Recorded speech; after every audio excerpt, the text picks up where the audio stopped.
Coming to you from the penthouse of my tower high atop the majestic Sapphire Mountain Range in the Northern Rockies, and also from the Stygian depths of the foreboding forests and bogs of northern Minnesota. Welcome to World Bigfoot Radio. I'm your host, Duke. I'm joined here by my co-host and tech wizard, Grant, to bring you another entertaining and thought-provoking chat on the subject of mystery hominids, wherever they may be found. But before we get started with tonight's show, let me tell all our listeners that if you have had a close encounter or sighting, we would love to hear your story. And also, if you have any questions, comments, or complaints about the show, or have a suggestion for a future show topic, hey, let us know. Both of us can be reached at worldbigfootradio@gmail.com, and I also have a page on Facebook called Montana Bigfoot Project, where you can also reach me, and as well as that, you can see blogs, video, and listen to podcasts not only from myself, but from many other reputable researchers from all over North America. So without further ado, it's time to go squatchy.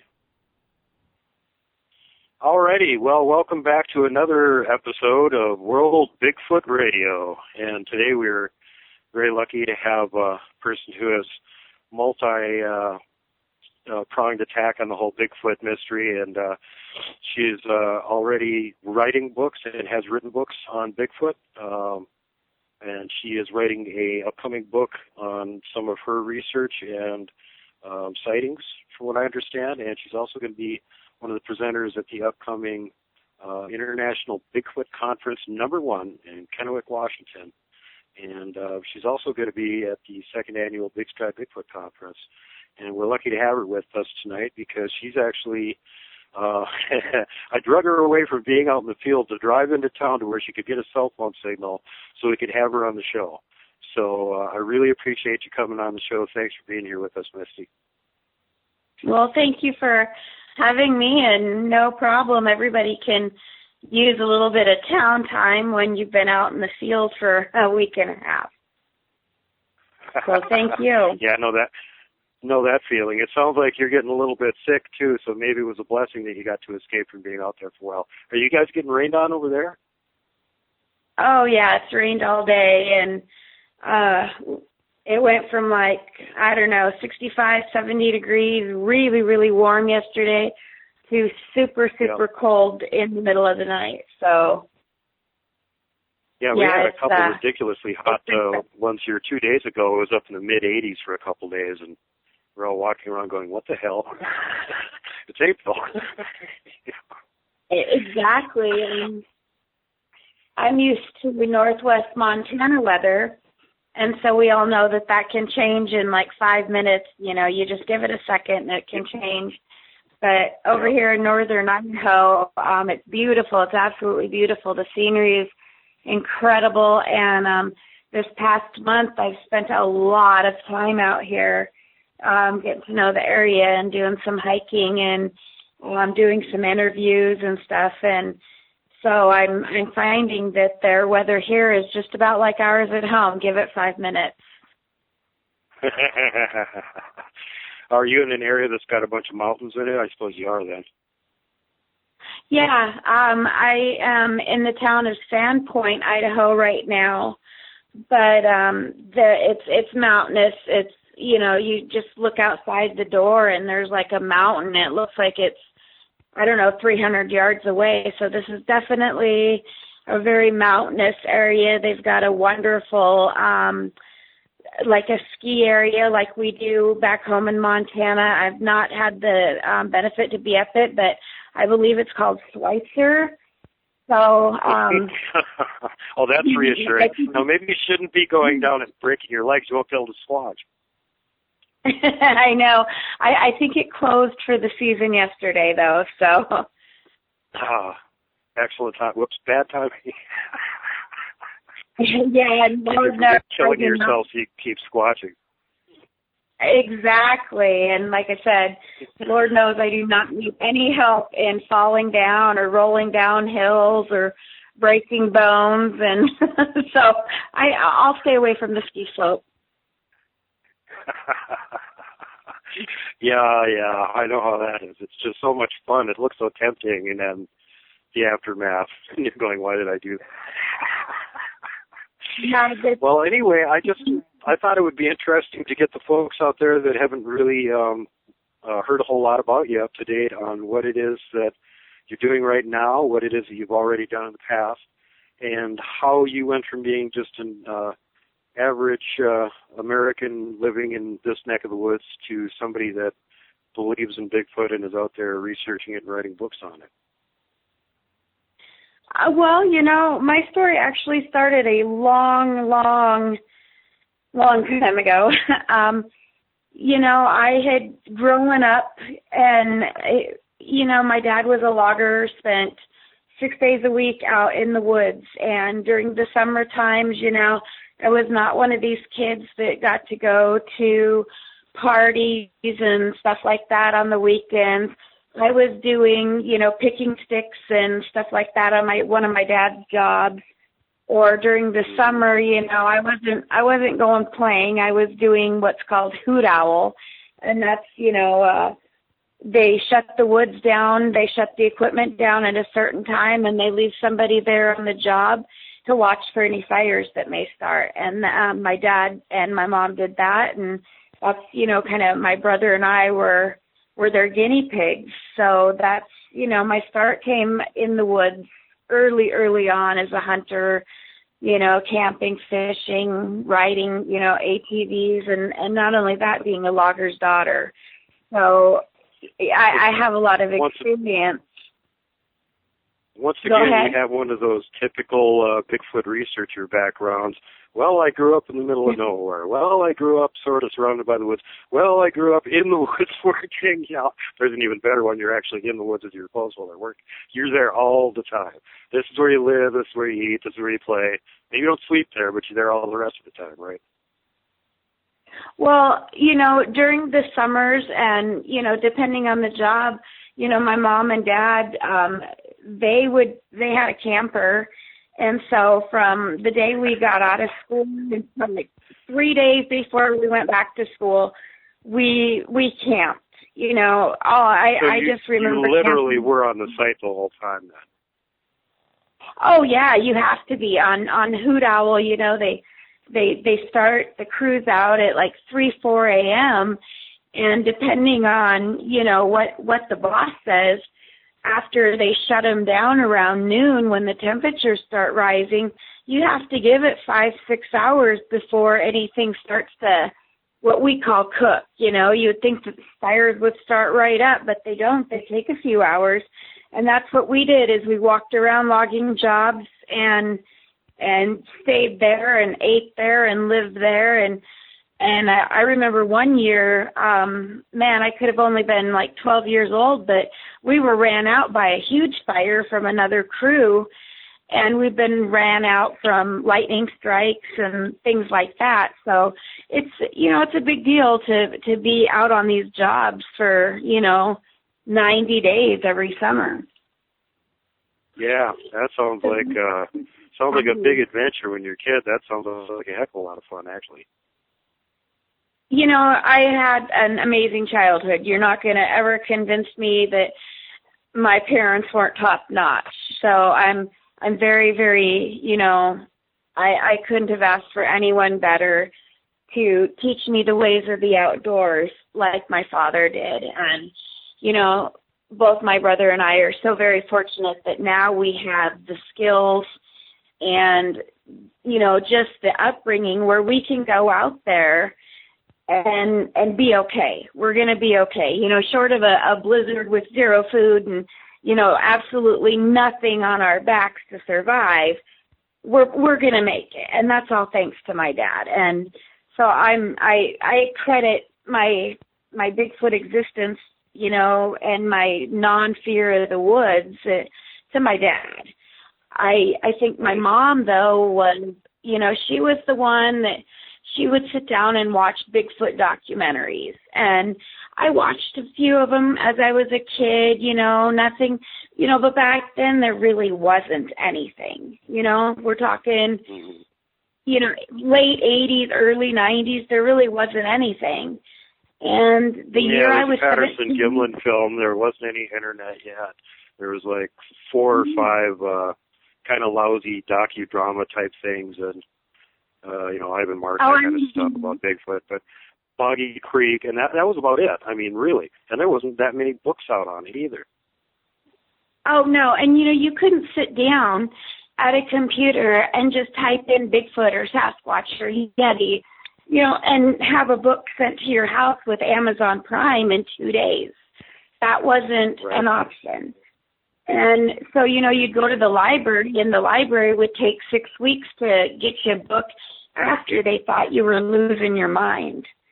So, we didn't have that. We didn't have copies. We didn't have digital cameras. And, I had them in the back of my mind, I guess, that they could be out there. But I didn't pay no attention until the winter, fall area, I guess I should say fall, winter, that I was 17 years old. And, I'm going to be turning 40, so we're working on 23 years of this. And we were hunting. We always hunted as a family. Our vacations every year were, not to the Bahamas, not to anything, not to a destination. We packed up our camper and we went elk hunting and deer hunting for 10 days into the mountains of Montana. And one afternoon, I tell my first sighting, and I always feel like, there's these people that have these amazing, experiences, and mine quite wasn't like that. I was riding in the back seat of my dad's truck. My brother was asleep on my right side, and we're just traveling out of the mountains, going back to our camper for the night, and it was still what I like to call the gray time. And so you could still see the sun was setting, but, when you're up at 4 o'clock in the morning and you're hiking all day, it was nothing for us to go back a little bit early. That way we could cook dinner in the daylight and stuff. And, I hear my mom, she makes some kind of a gasping noise and was like, well, look at that. And my dad was like, shut up, Mary, just leave it alone. Don't say anything. And that was really what got my attention first is, my dad told my mom to shut up. And it was like, that is unheard of. And as a 17-year-old kid, you're like, oh, what's happening? Something's going to happen. Yeah. And, I've they never both heard were Dad just say that before. This has got to be serious. Exactly. You've heard them, bicker, but, you just randomly don't tell my mom to shut up. My dad would be the first one to kick somebody's butt for saying that, and he'd never do it himself. So, I was just like, okay, whatever. So I lean up and I look out the window, and I'm guessing a few seconds had passed, and I looked up, and silhouetted on the top of this hill was a hairy man. And to this day, I know the tree that it was at. I can point out. I just know exactly where to go for it. I've been there 100 times, 1,000 times, re-looking to hope I find it. And, I wasn't able to see its facial features or anything like that, but I knew that it could not possibly be human because of the size, the length of the arms. And what stood out to me was the breeze was blowing, and on its left shoulder and the left side of its head, I could see hair, and not fur. I want to call it hair because it was long, and you could see it moving. It was at least, I would have said at that point in time, at minimum of 6 inches long. And it didn't look like on the body too. On the head, probably shorter. What really just sticks out after 23 years in my mind is watching that lift up and off its shoulder. And I just was just like, oh my gosh. And so I did not see its facial features or anything. I just really saw the body, and you could see it was kind of standing where it had its arms slightly moved away from its body, so you could see through. and, you know, no neck. And it just stood there, just absolutely just very, very, like, did not move at all. And it didn't turn its head to watch us drive by or anything like that. It was like, I'm a tree. You know, if I can't see you, you can't see me type thing. And I would as long just, as I don't move, the humans won't notice me. I'm fine. I'll just stand still. Exactly. So, you know, my parents are being awfully quiet up front, and we get, I don't know, about maybe 2 minutes down the road. And the whole entire sighting, you know, it always feels like it took a long time, but you have to assume from the time I, like, looked out the window until I lost sight of it was not long. It really was not a long period of time. If it was 5 seconds, you know, it would be lucky. So we get down the road, and he was? How far away from the car when you were by? 45 yards. I've actually taken the time to measure it. I went up to the tree, and he comes in, and I'm calling it a he. I don't know why I call it a he. I didn't see anything that suggested it was a he, but I didn't see the attributes that, like, Patty had, if you know what I mean. So I've always just called it, you know, my big guy. And we've, you know, went back up. And now this was like a while later because it was kind of nerve-wracking, you know, I think for everybody. We went back later, and he came in at just over 8 feet tall. And I at this, you know, point in time, I was also a 17-year-old kid. I couldn't honestly and accurately give you a weight, but kind of from what I've experienced now later on, I'd say he was every bit of 500 pounds plus. I mean, he was big, very, very big. Yeah. And, you know, I mean, like I said, coming in just believe those weights. I don't know how much time the listeners out there put into thinking about this, but what you need to compare it to is the closest model that we've got. And the closest model to something like that that's that massive and tall would be Andre the Giant. Now, do either of you guys know how tall he was? I am familiar with that. My family comes from a huge wrestling background, so yes, I do know who that is. And you know, that would be close, but this guy was, you know, well, and what like I wanted said, to say about Andre to reference it is that he was a little bit over 7 feet tall. And they would claim his weight to be around 500 pounds, but the fact of the matter is he was closer to 600. So if you've got something that's built like Andre the Giant, 8 feet tall, you're talking about like 700 or 800 pounds probably. Right. And, you know, like I've always said with that first encounter, I couldn't tell you because I wasn't expecting it. It was quick. And, you know, I know it was big. I know it was big, and I knew what limb to measure off of, you know. And I also knew that from when my mom saw it, it must have, and later on we had discussed this, and I got her side of the story and my dad's and stuff. So, you know, my dad pegged it when he said, you know, it was at least 8 feet tall. And when we later went back and measured, it was a little over. I want to say it was maybe 8'2" or 8'3", somewhere in there. But what had happened was we just come around a little corner, and it came up off the lower side of the road. And now they saw it more at like, I don't know, I want to say 60, 75 yards in front of the truck, crossed the road. It just literally like touched down and went up the mountain. And that's when my mom, you know, gasped and was like, what is that, you know, type thing. And then it took the truck a little bit of time to get there. And by the time it got there, you know, it was kind of standing where the sun was, you know, you could see it standing. It was beautiful. To me, it was amazing. It was one of the best things I've ever saw in my life. And that's what started me down this path. And of course, like I said, you know, we didn't have digital cameras. We didn't have cell phones. We didn't have the internet. You could occasionally, one of the very first movies I ever watched was, it was the 70s version of The Snow Beast with Robert Logan in it. And I've seen it.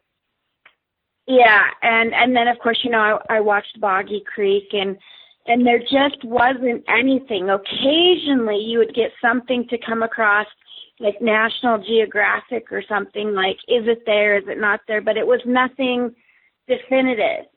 And as that hunting season went on, we've always hunted there, you know. My dad grew up down in that area. His family had a cabin, and we spent so much time, whether we're on a logging job or just up there walking, you know, the river fly fishing.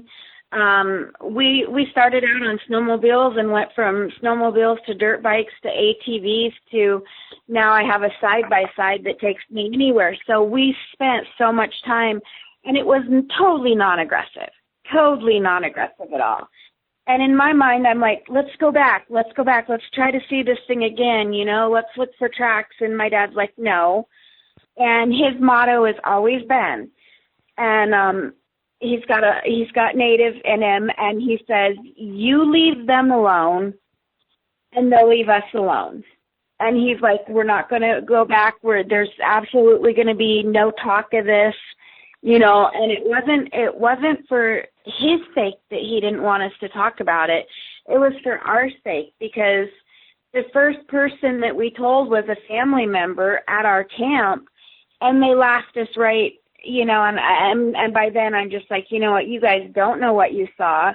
There was, of course, my brother was sleeping at the time, but there were 3 people. I was 17. I was a grown adult, plus my parents. You know, we all saw it. It wasn't a figment of our imagination. It didn't just appear and disappear. It wasn't a man. You know, this thing was black. It was very, very black. And I don't know, you know, I know you, Brian, are familiar with Northwest Montana. You're not going to just go walk about in a black coat during rifle season. You know, rifle or any season other is season for that matter. You're asking for it. You wear a furry black coat and walk around the woods. My God, are you asking for it? Absolutely, and especially during a hunting season where it's a lot to wear orange. So, you know, we didn't say another word. And about 2 weeks passes, and we're on a road that's higher. And like I said, we've drove past this thousands of times over the past 23 years, you know, and we went up and measured the tree, you know, but we did measure the tree. It was like definitely a few days later. It wasn't something like that we felt comfortable with. But we got into some snow, and we had to turn around in a switchback. And as we're turning around, my dad reaches out and is adjusting his mirrors because, again, you know, you didn't have that little button you push inside. You actually had to roll the window down and adjust the mirror. He was just like, I remember, he's like, oh, my gosh, Misty, look. And walking through the snow, not one other track, not anything, were giant, naked feet.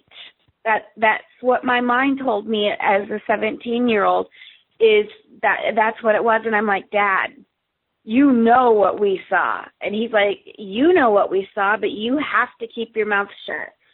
And I'm like, well, I can keep my mouth shut and all this kind of stuff, but I'm not going to let it go. I mean, I was one of those people where here in the later years, you know, that I've been speaking and taking interviews and driving all over the country, you know, about 50% of people never want to hear the word Bigfoot again. They want to forget it. The other 50 are just like so intrigued. I was that person. And every opportunity I had, I'm like, man, I had my own truck by then, and I was out there looking. And you know, we destroyed his tracks. We brushed him out of the road, and we didn't want anybody else to see him. And it was just like a family secret. You know, that's our Bigfoot road. And it since became my research area where I spend all my time. And we've had some extraordinary things happen to us on that road that are just simply unexplainable. I mean, I'm not going to tell you every single experience we've had, but oh, come on. You know, we can stretch the show. Well, we can make it last a few hours. No problem. Just cut it up into pieces. Come on. No, just give us some good detail. My next book would never sell. One of the most fascinating ones came just 4 years ago. And now, of course, there's been things between there. I've actually been fortunate enough to full on see another one. This was in a little bit different area, but as the crow flies, I would say it would only be 3 miles. So, definitely in the realm of maybe being the same one. But there was some years that separated it. But, about every winter we would find tracks. On the back of my first book I wrote, which is, it's a science fiction horror book, and it's kind of bloody and stuff. But on the back of that, I put one of the footprints that I found in the snow instead of, nobody wants to see the author's face. They always want to see something like a footprint. So, but it was archery season, and so we're talking September, and I remember the date. It was September 9th, and it was 4 years ago. And it was so very hot. I mean, we had just given up hunting that morning, and it was, my brother and I and my dad, and we had my sister-in-law and my nephew, who was about 6 at the time. They were back at the camp, and when we got back, we were just like, we stunk. I mean, it was just, we were so sweaty and hot. We're like, there's no way we can hide from anything in these woods. And either way, it was horrible. It was absolutely horrible. And I was over it. I'm just like, it's awful. In fact, I'm usually the lucky one that takes the pictures of all these excursions. So there's no pictures of me during that day. And I thank God for that, because it's not a good look. Unflattering photography. Not a good day to take selfies. Oh Lord, no. And I always have some form of a camera in my pocket, and usually it's my cell phone or something like that, because that way you can show off all the pictures that you take. But that day was awful, and we get back to the camper by about 10 o'clock. It's already pushing like 90 degrees. And our food was spoiling. And so we had to get in the truck and drive about 40 miles down into Plains, Montana, and get some ice. And now Plains is just an incredibly hot town anyway.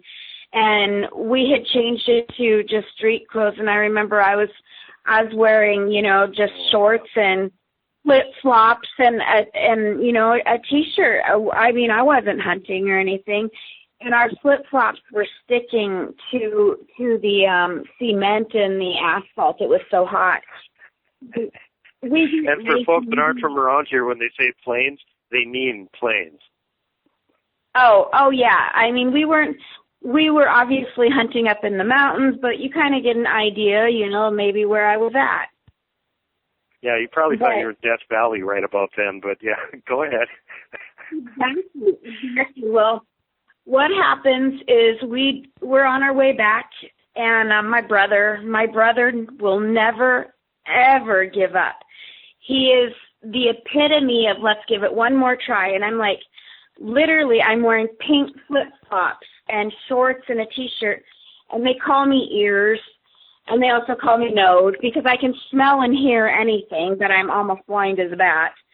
And so we hiked up a little bit, just on this road we hadn't been on a lot. And he bugles one time, and this elk just comes up out of this bottom like something was chasing it. And it was like, oh, my gosh, and I have binoculars on it, and I'm watching it. And he shot this elk. This elk came past him, at like 45 yards. And he drops, well, when you shoot archery, you don't exactly drop. It runs a little bit. But it was just like, boom, that fast. I mean, and it was so hot out. And, we let him go, and I had him in my binoculars. And then I was like, oh, crap, he's got up. We immediately hid behind some pine trees. And we, you just let him sit for a little bit. And I'm like, oh, crap, he got up. And my brother, Tom, he's like, I'm going to try to get a little closer and get another arrow into him. And I'm like, okay, go on. And as I went to stand up, I fell down, and I immediately felt my arm crack. And, yeah, and by this time now, mind you, it's about 104 degrees. And he takes off, he looks at me, and I'm like, when this bull came out of the bottom, it was the biggest bull any of us would have ever had the opportunity to get with our bow and arrow. And when this bull came out, he was this massive 6-point, and I'm like, no, just go. I'll be fine. And he's like, go back to the truck and give me about 30 minutes. And when I know that the bull is down, I'll fire off a shot from my 45. And, you guys hike in, or if you can get the truck in this way, whatever. And I'm like, okay, I got you. So I get back to the truck, and my dad's like, what is wrong with you? And I'm like, well, I think my arm is broke. But more importantly, your son just shot a massive 6-point bull. And he's like, oh, my gosh, everybody was so excited. They forget that my arm's clearly broken by this point. And so I'm not hiking back. Oh, my God. And, I'm sorry. That sounds like something my family would do, too. That's why I'm laughing about it. Oh, I'm still alive now. Okay, woohoo, you guys know. That's exactly what they did. They're just like, well, here's an ibuprofen. Just be calm, Just like, oh, my gosh, where you guys can all go when this is over. I am not helping one bit when we get home tonight. Because, we always take our animals home, and you at 104 degrees, you just can't hang it up, You got to get it refrigerated. So we get to where my brother is and stuff, and they decide that they're going to quarter it out and get the skin off of it and, just get it really laid out. And all the ice we had just bought for our food, we were going to use that. And I'm sitting there, and something's walking through the bottom. And, we're all looking at each other, and we're like, that does not sound right. And I'm like, no, it doesn't sound right. Now, mind you, this is just 4 years ago, so I've been doing this a long time. And I'm like, it's only got 2 feet, people. Well, that's not exactly what I called them. But you can imagine, you know me, Brian. You can imagine what I said. I'm like, no, it's only got 2 feet. And my brother's like, oh, no, we are not doing this right now. This is my treasure. This is, my mount on the wall. We're not doing this and stuff. And so he hands me his 45. And I'm like, do you not see that my right arm is meatloaf? And I'm right-handed. So I'm like, well, just keep your gun. I mean, what am I going to do? Throw it at it? And besides, I am totally anti-smoke. I'm like, if anybody harms my big guy, there's going to be hell to pay. So I just start throwing rocks. I was going to throw rocks. And so I pick up some rocks, and they know what I'm doing. And so I'm like, I know you're down there, but we're going to be out of here soon. Just being totally stupid, carrying on a conversation with what some people believe is a mythical beast. But I'm like, hey, I'm going to give you a warning. I'm going to start throwing rocks to let you know that I'm serious, and I'm just being stupid. So I let these, like softball-sized rocks go, and I'm throwing, retarded because I have a broken right arm, and so I'm trying to launch these things with my left arm. It had no more than left my hand and touched down than that exact same rock came back, and it missed my brother's head by about 4 inches. And he looked at me, and his eyes got bigger, and he's like, why would you do that? And I go, what do you think, Tom? Do you think I really did that? And I had thrown a couple, and another one lands, just boom, boom. They were quick, and he's just like, oh, my gosh. He's like, he didn't say anything, but he sends his son. Clearly, what you guys are dealing with is one of those incredibly rare rock-throwing bears. Exactly, the thumbs, high on the mountain, September 9th, 104 degrees. The bears really want to throw rocks and have a softball game. So the next thing I know let's say it wasn't bears. Maybe let's say you got some crazy locals there that are too cheap to buy ammunition, and they were trying to scare you away from the kill so they could get it. Well, I can promise you that between myself, my dad, and my brother, even if it is just archery season, we're always going to be packing some form of firearm because I live in grizzly country, and I've been charged by a couple bears. And, right. You know, anybody that knows my dad knows he carries a Smith & Wesson 460. That's a tiny, tiny gun right there. You know, so once he's done shooting you with it, he can use it also as a club. And so, I mean, this gun is, I don't know how these two men, they both had their weapons drawn, and I was just watching their backs, just waiting for him, praying this thing would step out, I guess. But it still wasn't aggressive. I mean, if it had wanted to hit anybody with one of those rocks, it would have. And, you know, but these two men loaded this 6-point bull, both of them with weapons drawn. And, yes, at one point in time, they both had to sit their pistols down on the tailgate, but I still had their back. They loaded this elk whole. Just two men, you know, they were just like, they just kind of put a piece of it up there, and the other one would drag it and put another piece and pull a little harder. And they managed to get this elk loaded whole. And the next thing I know, we're all in the truck and we are getting out of there. And it was crazy because it was only two rocks. There's no feasible way they could have bounced back. I mean, even with me throwing them with my left arm, you know, it couldn't happen. And the thing is where I had thrown these rocks and where we ended up, you know, getting this elk back down to the road and stuff was almost exactly where it had blown up through the road to begin with. And it made me wonder if maybe it was being chased. Because it had one solitary cow with it, and the cow, when the bull went down, the cow just went south. I mean, she never stopped to look back.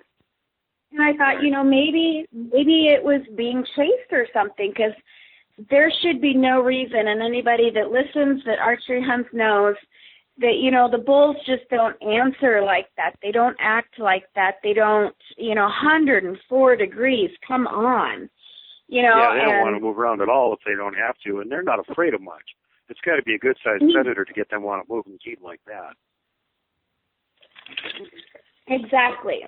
And, you know, that was big in my mind because, like I said, you know, and I'll have wrote about it, and it'll be in my book. I had, you know, another very long story, but another instance where we all watched this animal. I mean, it's I'm not going to call it a human, but I'm not going to call it anything paranormal either. This was a flesh and blood animal that we watched for about 5 minutes through a spotting scope. And so that'll come later. Thank you very much for bringing that up. Yeah, it was, and you know, here's the thing I want to express to everybody. Over 23 years, I've had so many experiences. And in the early days, I wasn't contacting other people and getting their reports. I wasn't keeping a journal, writing down, you know, what was happening. You know, I always kept a hunting journal and put pictures in it because it was always fun to have in the camper. Guests like to see it. But I never really felt comfortable putting, you know, that in there. And right. So there's many years that go by that I'm sure I've forgotten things. You know, I've forgotten wood knocks. I had never though had rocks thrown, and I'd heard many things that were unaccountable. You know, everybody's like, oh, well, a mountain lion. Well, a mountain lion screams more like a woman. You know, it doesn't. This is a totally different noise. So there's many years that, you know, are private to me, and I will write about them. But what I always tell people, and I try to explain to people, is this is my truth. You weren't there, so it's not your truth. And I don't ask you to believe it. I ask you to listen to it and see that there is possibilities. And I don't automatically be like, this happened. It is the truth. And I have a background, I spent 2 years doing wildlife biology and decided that wasn't for me, so I finished out my degree in science. And later, I went back and, got my degree in psychology. And I have that as a background, too. So, I'm not asking anybody to believe me. They need to go out and they need to spend some time in the woods, and they need to see and hear and listen and experience and then form your own conclusions. I don't want you to believe me just because I'm telling you, my experience. That's, not who I am. But last year, I'll share another really insane thing. And I can't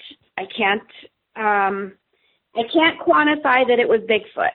I won't say that. But what I will say is that we were camped in this area we had been camped at for, off and on. We'd spent time in this campground for my entire life. And in fact, the year before, we'd built the bridge across the creek so you could get across the creek.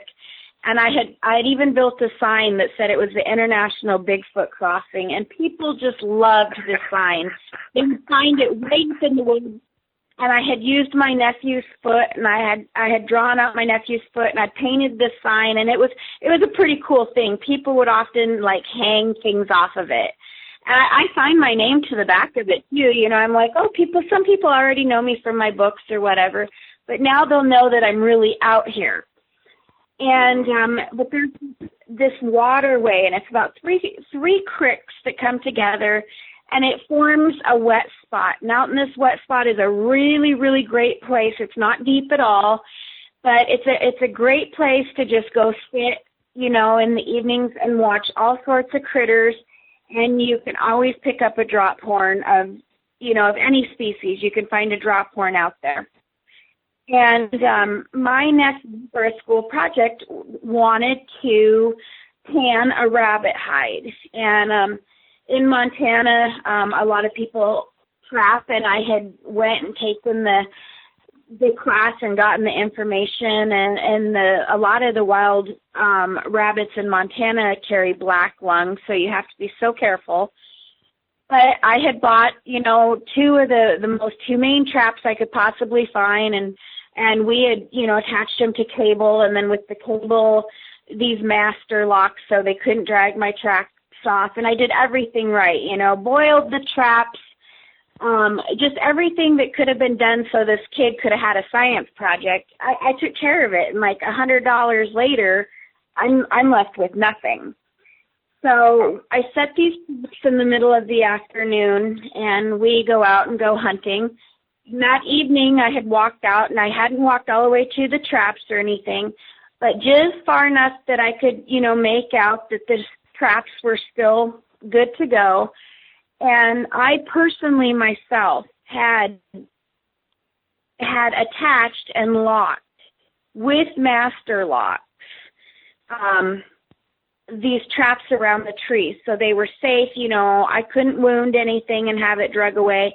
And not only that, I got the most humane traps that the Fish and Wildlife could recommend.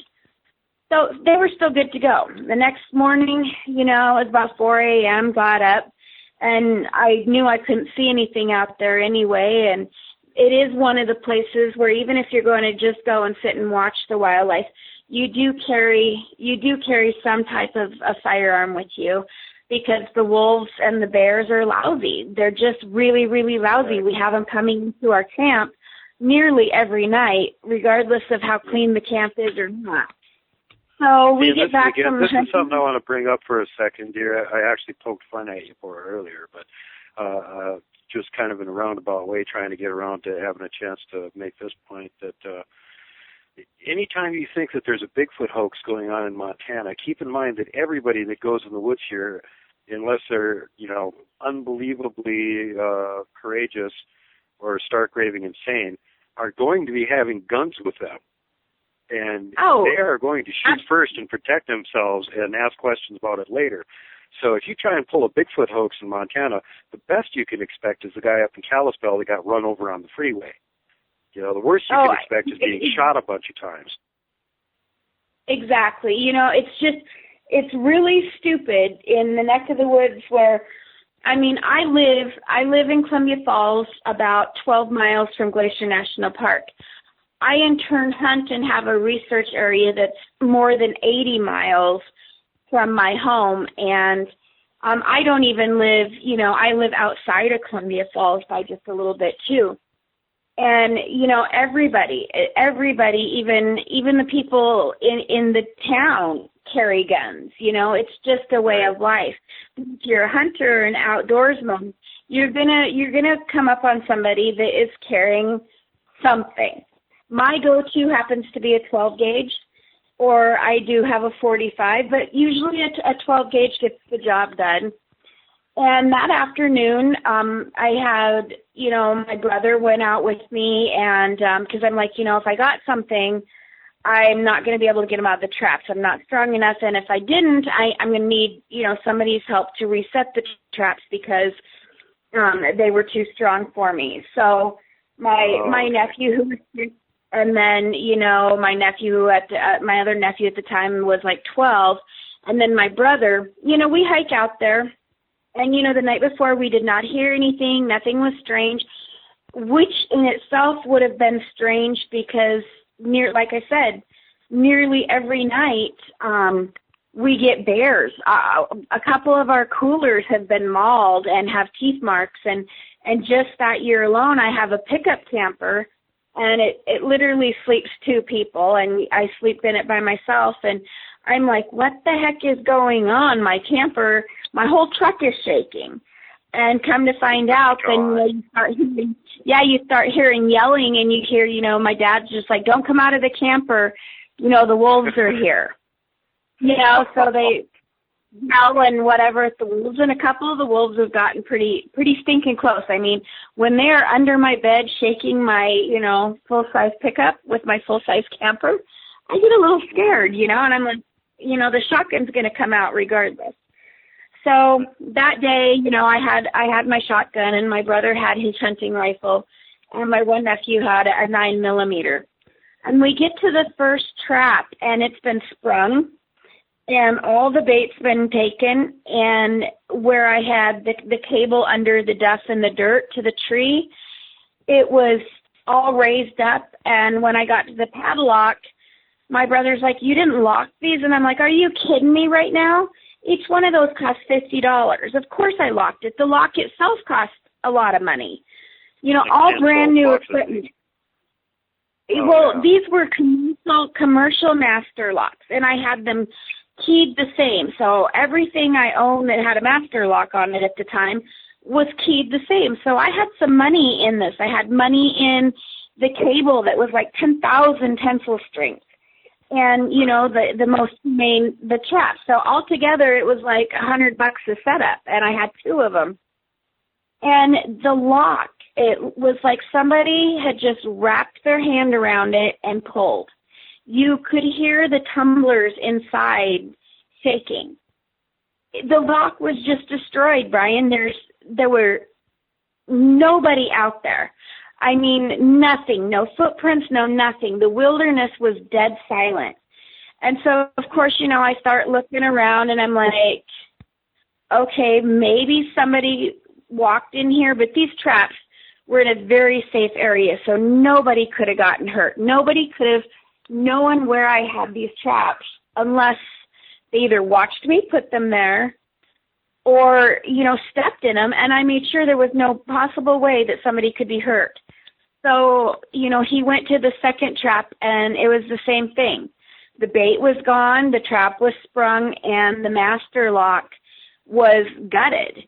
And I can tell you that these same master locks, and anybody out there, can tell you, it takes a lot. We've locked ourselves out of our own driveway gate before, and had to use the truck and like a logging chain, and to pop the lock. It takes a full-size truck to get these locks, I remember the one that we had in our own driveway gate. It took my dad like 3 times to pop the lock without destroying the actual gate. So this is definitely something that was just like blew our minds. Well, we gathered our stuff. Was the rest of the equipment even there, or was that gone then, or what happened to that? It was demolished. These traps were the kind of traps that you see on TV where they're square, and they're like 2 parts square, and the animal goes through and it springs it, and it almost immediately kills it. This was not a trap where you step on its foot, and it catches it by the foot, so they suffer. They were like demolished. They were not taken apart. They were pulled apart. The springs that hold the pieces together were all like elongated. My cables were not broke, but the cables had just been followed to the tree. It was like they picked it up and were going to walk off with it and realized it was attached to a tree.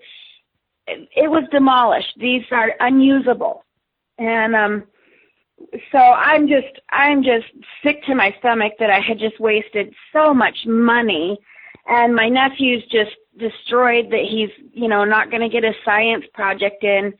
And then it hits me. I'm like, those master locks, there's no damage to them. There's like no crowbar or no pipe bar or anything in between, the hasp. Nothing fried or popped. You understand? It's where they had like tried to pop it, or there was no marks on the hasp where if they had tried to use bolt cutters. There no scrapes if they had tried to use some type of a saw. The locks were 110% intact, except for when you shook them, you could hear the tumblers. And I realized that about walking about, I don't know, we were about 30 yards away, and I'm like, Tom, the locks are in one piece. And he goes, I know, just keep walking. And about that time, we hear something paralleling us at about 45 yards. And a stick. Now, the stick was, I'd say it was about 2.5 feet long. And in diameter, it was about 3 inches. It was a good-sized stick. And you could hear it, like, whirring through the air, that sound it makes. Yeah, and it like landed. A boomerang sort of sound. Yeah, and this time, and this has never, ever happened to me, and all the times I've been out by myself, and any of the times where I'm like, oh, I've gotten too close, it's time to just leave the area. And like I said, we'd had rocks thrown at us before, but they were almost always directed at my dad and brother. Somebody more aggressive, a lot bigger than me. This branch came so close to hit me in the head that I was terrified. It was one of the only times, and there's been twice in 23 years that I've been really scared. And I mean, that's how close it came. And you can't see anything into, this was some new growth. And just really thick. Underbrush stuff. Yeah. Yeah, and I mean, we were also mixed in with some overstory, and I'm a firm believer that they use the trees. In fact, I've taken too many reports where people have seen them in these tall, old-growth pine trees. This was just like a trail. And so I had my traps in one hand, my shotgun in the other, and my smallest nephew, and then my bigger nephew, and then my brother. And my brother looks at me, and all really calm, cool, and collected. Tom usually keeps he's very stoic. I mean, that's what he does, is he owns, a gunsmithing and ammo company, so he's very familiar with whatever type of weapons we use. He's very familiar with all that. And he had dropped the bolt on his hunting rifle. And that's, again, you don't do that, and you don't take the safety off unless you're ready to do something serious. And he looked at me, and my nephew Matthew, you met him at the conference last year. He was pretty small little boy, and this was 3 years before that. And he looked at me and he goes, "Please get my son to safety." And you never run from a predator. I just grabbed his hand, and I'm just like, "Let's go." and we fast walked very fast, and I could hear, my other nephew and my brother coming between us. But here's the scary part. When I crossed the International Bigfoot Bridge that we had built, my dad was waiting. He was waiting there for us with his 460 drawn. Something had been circling the camp. But then there was something also that had grown. So there was at least two. And my dad looked at me, and he looked at the tracks, and he's like, get in the camper. And what he meant is get Matthew in the camper, and we're all good shots and stuff. And that night, things got a little sketchy. Just the sounds in the woods, you could never see anything with night vision, but yet there were just limbs breaking. You could hear the crack of limbs breaking all over. And the very next morning, we didn't bother doing anything except for picking up our we both had our campers set up. We picked up and moved. So it's been, one of the only times, and all the great experiences I've had, and being so fortunate to have seen this animal twice, visually, top to bottom twice. This was a really scary incident, and then for it to continue at night was insane. And, I got to tell you, it really was not out of the realm of, there were other campers and hunters down there. This thing, I think, just was kind of, for lack of a better word, I think it was kind of pissed at me for trying to trap the little non-invasive animals, even though the rabbits, you can't eat them from down there or anything like that. So I think I was punished. I mean, I could be wrong. I don't know.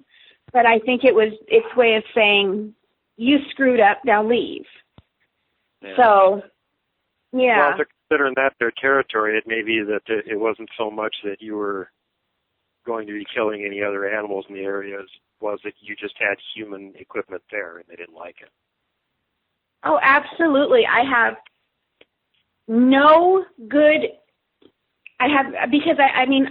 always try to be, as much as I'd like to say it was Bigfoot that did it, I can't, because I didn't see anything. I didn't see traps or anything. And people get really frustrated with me because having a background that comes from science, I kind of am one of those people that I'd like to see your track, or, it's like what I'm doing up here in North Idaho right now. They had proof. They had proof that they were able to show me that I could then come up here, and then I substantiated it by experiencing so much more. But I like proof. I can't be, like some of these TV shows where everything that goes bump in the night is Bigfoot. That is not who I am. And I don't try to be that person, If I hear a thump in the night and if my night vision doesn't pick it up or whatever, I don't automatically look at my family and be, there's a squatch in these woods. No, you probably got some, it's a deer. There's 100 billion other things that it could be. To be a limb falling. Oh, heck, if it's a still night, if it's a still night and you got lots of leaves on the ground, a squirrel can sound like a buffalo. Oh, absolutely. And, when you're out there and you're hunting and you're in your archery stand and everything is dead silent anyway, the smallest sound sounds big. It really does. And 9 times out of 10, you hear wood knock and you start really looking around and you're like, oh, you damn woodpecker. You have to investigate these things. Just because I hear wood knocking together doesn't mean that's a wood knock. 8 out of 10 times go and find it, and it's a stinking woodpecker. I'm sort of bad about that. I grew up in an area that was so overrun with woodpeckers, I never even considered the possibility it was a wood knock. And now when I hear a wood knock, I have to actually almost get my own attention and go, hey, pay attention. Is that a woodpecker or a wood knock? Oh, yeah. Absolutely. Okay. That is probably not a woodpecker at 3 o'clock in the morning. And not only that, once it starts going and going and going and going and going, everybody's heard a woodpecker. If you hear wood knock, it's going to be like thump thump. You might, it's not going to go for what appears like it's all night long. So, and not only that, they stay in one tree, you follow the sound, and there's your woodpecker. So you have to get out there and you have to investigate. You can't just call it a Bigfoot. You can't just assume it's a Bigfoot. It's just so premature. It's ridiculous. It really is. I mean, I've driven all over the country just this year. It hasn't even been a year. Colorado, New Mexico, Arizona, because people have contacted me and have a story to tell. But due to my background in psychology, I have a little bit of, an up on some people where I can look at them and watch their faces and look for those little tells and some micro expressions. And I tell you, I went to New Mexico thinking that I may have just hit the jackpot. And this guy was, phonier than a $3 bill. And I don't give everybody the benefit of the doubt anymore. You just can't. But if they can substantiate and some proof, and hey, they're willing to put their name down on paper and say, you write about this incident in your book, and this, and this, those are the people I talk to, and it's pretty amazing. It's pretty stinking amazing what happens. I mean, so I could come down here and talk to you. I actually rented a room, and one of the ladies there was just like, oh, this is my friend, she's an author, and this guy's a railroader, and he's like, well, what do you write about? And I'm like, oh goodness, here it goes. I write about Bigfoot. And she goes, but that's me. She's a field researcher. And his face drops and he goes, can I talk to you? And I'm like, absolutely. And he had a story to tell from the mountains over in Oregon, the Blue Mountains somewhere near Oregon. He was archery hunting and he was telling the truth because he was scared. And about 2 hours later, I get a call, and I had, of course, given him my business card. And 2 hours later, a couple of his friends are like, well, we don't know what we saw, but we want to talk to you. So I talked to them a little bit, and I think that's a misidentification. But, I mean, this guy that I talked to in the lobby of the hotel, you meet so many people. It's crazy. You go to the conferences and you meet other people, and it's a good group of people. They're just, I've just been really fortunate to come across a lot of good friends. And luckily, like, I met you at a conference, and, you're just really fortunate to be a part of this, but you just can't let the hype overrule it. You just can't.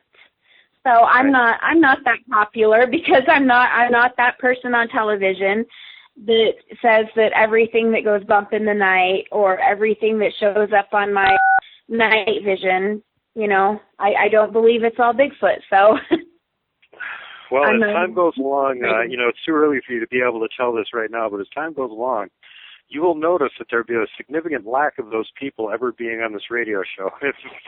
And it's not because I couldn't get a hold of them and get them on here. There's a better reason.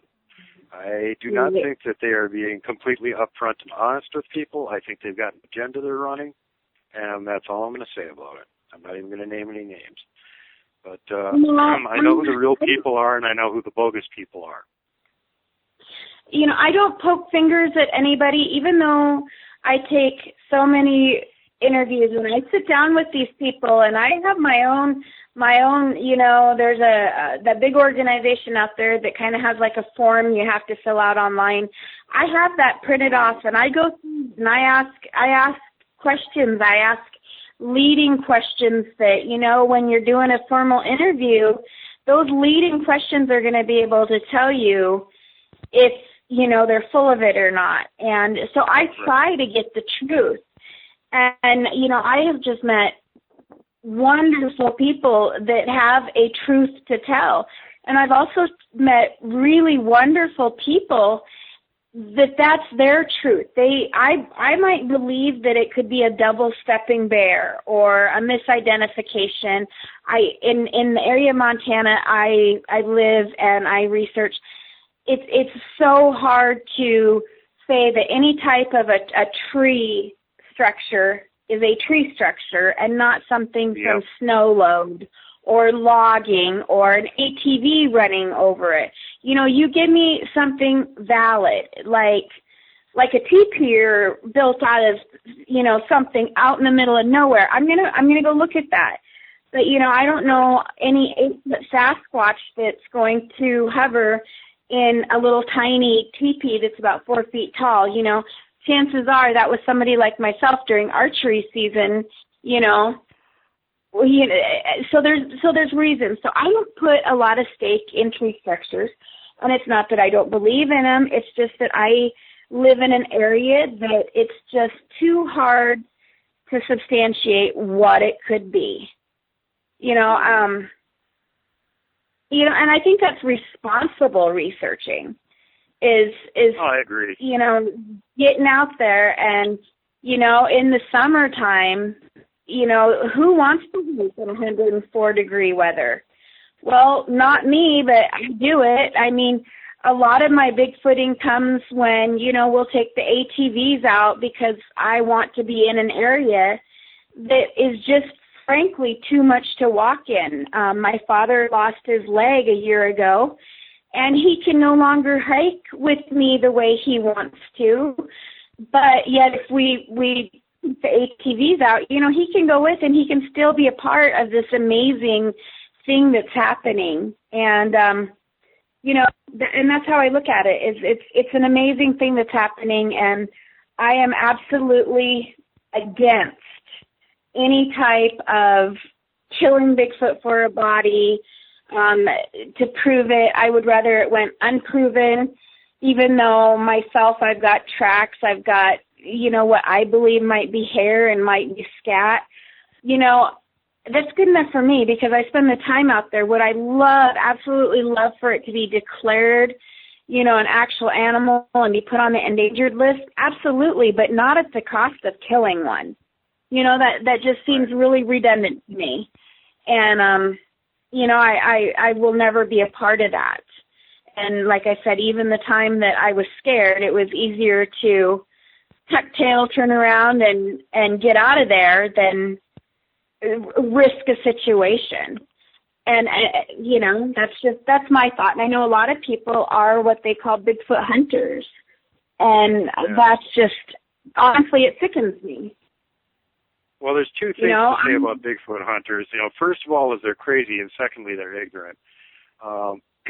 If you're going to go hunting Bigfoot, you think there's only one Bigfoot there? They almost invariably travel around in a troop. You see one, there's more of them around. Well, you're shooting at that one, the other ones are coming up behind you, and then you're dead, and no one ever sees you again. The other option is that you actually have a fire team with you. You manage to kill several of them. You get the remains of one of them out of the forest, at which point the men in black show up, take it away from you, and you disappear, never to be seen again. These are the end results of trying to hunt Bigfoot. The government knows all about it, but they're not in favor of it coming out. People have shot them before. The reason that they haven't been declared a real creature is because the government knows that they're a real creature and doesn't want them declared a real creature. I mean, if you think about what it could do, I mean, I believe, you know, that the government does know. I know somebody that when Mount St. Helens erupted, they lived in the area, and they repeated this story to me. Again, I was not there. I don't know. But looking at this man's face, I can tell that he was appalled and disgusted, and he said he saw 7 bodies over, you know, in that 8 cave area and around Mount St. Helens. He was part of the, you know, search and rescue cleanup at the time, loaded onto a giant military helicopter.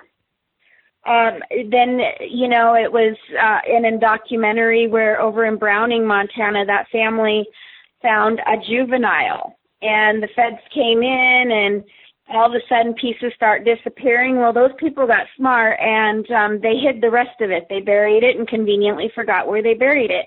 And I say kudos, you know.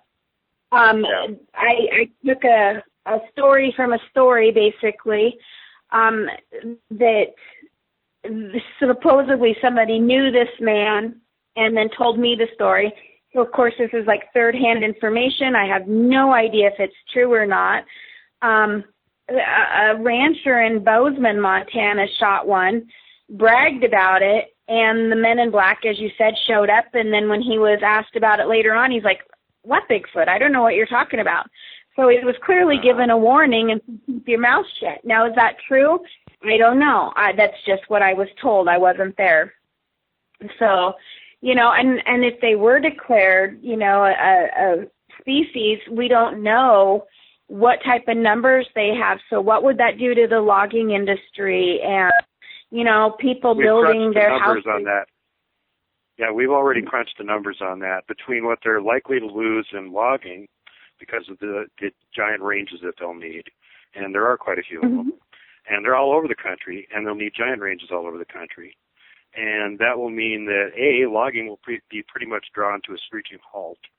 And B, that a lot of people are now going to feel very paranoid about going out and enjoying nature, knowing that these things are out there. So between what you can lose from logging, what you can lose from tourism industry, it's about $60 billion a year. Yeah, it's huge. And I mean, I have an idea, you know, of maybe possibly the number in my research area. And I call them a clan, and I believe that it's a very small number. But, you know, people also look at that part of Montana, and they're like, oh, you know, sometimes that part of Montana doesn't even show up on these ridiculous Bigfoot maps that they you know, have. And like, leave it that way. I'll deal with. Well, let me say something quick about this, dear. The ridiculous Bigfoot maps. I proved a little point about that last summer. They had in the Newsweek magazine. I'm sure you saw it on Bigfoot. It was all on Bigfoot, and they had a map in there of all the sightings by state, and that was, of course, from BFRO archives. And if I recall correctly, for Montana, it was like 42, 45. Something like that. I don't know if you remember exactly what it was. But somebody told me that there wasn't any Bigfoot in Montana because there wasn't any sightings. And I went, okay, I'm just going to use the DFRO database. Not my own database, not anybody else's, just theirs. And I'm going to post a sighting, class A, B, or C, from Montana every day until I run out of them. Well, guess what? It was 124. So apparently they can't count. Yep. When it comes to the BFRO map, I have taken... and I've narrowed that down because that's my home state, and at the time, that's the state I was investigating the most. And I have printed out every single report, and then I have them documented, you know, in whatever county they were reported in by the year, and I have attempted and have not succeeded in visiting where those reports are. And in fact, I've come in contact with several. I've made contact with many of the people that have reports in the Montana area. So to say that they don't exist is retarded. It does exist. And, you know, that's just the BFRO. That's not including anybody else's. You know, that's not including people that I get to talk to me that don't want their names out or, you know, but have seen something. And I mean, you know, we got reports historically that go back a long ways too. People don't realize that. There was a guy here in I think it was 1882. Was attacked right outside of Missoula, Montana. John Stoner, if I remember his name right, and he was on horseback trying to get back to town. The wild man attacked him. Okay, that's like what 130 years ago. So we got reports of not only Bigfoot reports, but aggressive Bigfoot reports that go back that far. And I'll tell you from the DFR reports, the reports that I've collected, and the historical ones that they pay no attention to, I made a map of western Montana, and I started making red dots wherever there was a sighting. And I'm sitting in Missoula in the Bitterroot Valley, and the area around me looks like a giant red donut. Oh, yeah. I had a friend who was going to college down there at the university, and she was in that group of people. I don't remember the year. Again, this is before I really started keeping accurate notes and I could get with her and figure it out. But they were the ones that would climb up the hill behind the university and paint the M on the side of the mountain. There was one saw right there, up here, in the Flint Valley. Back in the late 70s, one crossed the road right by Glacier International Park Airport. Another one was saw right behind the airport, and they had they were sparse, but, the houses were starting to go up. And then in the 80s, another one was seen crossing the road right at the airport. So they're all over, and in fact, somebody that I really, really respect in this Bigfoot world lives a mile and a half from me, and that would be Joe Hauser at the Montana Vortex. Mile and a half from the house. And so we both live in that Columbia Mountain area. And I respect him, so very much, and the stuff that, he's researched. And I mean, the goings on at that Vortex will blow your mind. And I'm sitting here thinking, man, the pictures are really weird. Yeah. And, I visited the Vortex before Joe and Tammy purchased it, and not a lot was known about it then. But now, after, speaking with Joe and hearing his presentations and knowing that that's a mile from my house and seeing everything, the pictures and stuff, I knew it was weird way back when I was a kid. I mean, I must have visited when I was 15 or 16. So I visited way before this Bigfoot thing ever started. But now it's phenomenal. It's absolutely phenomenal, and it's something that people really need to see to appreciate. You just can't say enough about it.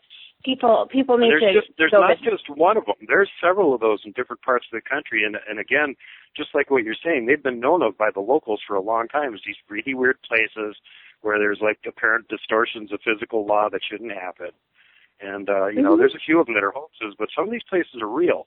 And the one that Joe has got up there, from everything I've heard from people that have been there, is one of the real ones, and it's just really strange. I encourage anybody that's in that area, go check it out. Oh, absolutely, and I encourage anybody that's not in this area to make a trip up here, because there are so many Bigfoot sightings just all over in Montana, but you've also, you can enjoy the splendor of Glacier National Park, where little is known, but, there have been sightings there. But when I first started... You can not only bask in the Bigfoot and the grizzlies, but you can also enjoy this really weird vortex in sort of the same place. So, woohoo. Paranormal adventure par excellence waiting for you to go. Right. And, I mean, you can go all the way back to the days of Teddy Roosevelt down in Bannock, Montana. And he was like some type of law enforcement. I'm not going to say if he was a sheriff or a deputy in law enforcement in Bannock, Montana. And his book speaks of the two trappers that went up into the hills of Montana, and only one came back because they didn't heed a warning. And I mean, that's in Teddy Roosevelt's book. And you think of Lee Thurston, when he landed on the shores in his journals, he says, there were these really foul, aggressive, hairy men. Is that true? I don't know. But with big black eyes, yeah. Hairy, swarthy with big black eyes. And then horrible habits. Sound like someone we know? Right. I got to tell you one, as long as we're on the subject of local Montana stuff, one of the most hair-raising reports that I've collected from around here is not in the BFR archives. It was somebody that last year was actually helping me do field research, and since moved on. But he was 7 years ago up on the back of Mount Sentinel. And Sentinel is the one that faces Missoula that has the giant M on it. It's based on Mount Sentinel's University. He was on the backside of Mount Sentinel up there hunting elk with one of his friends, and it got dark, and he got separated from his buddy. And his buddy took the right path down. He got lost and took the wrong one and decided to go on the backside of the mountain. Well, he's basically night blind. He has no vision in one eye and tunnel vision in the other one. And he could hear something following him, and after a while he said something came running at him from behind. And so he took off and started, like running through bushes and whatnot randomly, trying to make it down the hill with what little vision he had. He couldn't really see where he was going. He could hear three things following him. They all sounded heavy, and much to his horror, after he had run for a little ways, he realized they were running on two legs too. So he started thinking it must be people behind him or something, and at that point he slipped, landed on his back, and the one that was directly behind him literally ran over him, leaped over him, and continued down the hill. He could hear him still going. And he couldn't hear the other two, so he just laid there for a minute in the dark, tried to gather his wits, and then sat up. He still didn't hear anything, so he stood up. As soon as he stood up, there was another one on his left. He said it was maybe 20 feet away. He could hear it, and it started coming after him. So he took off down the mountain again, running at this point after the one that had already preceded him down the mountain. And me and Bear both talked to him about this, and we think it was a gang of juveniles that were having some fun with him. And it didn't turn out to be very good for him, because when he got to the bottom of the mountain, he ran into a barbed wire fence, went head over tea kettle, flipped completely over the fence, tore the back of his leg up really bad, was bleeding like a stuck pig. And about 50, 60 feet beyond that, through a little thicket of pine trees, there was an access road, which he found.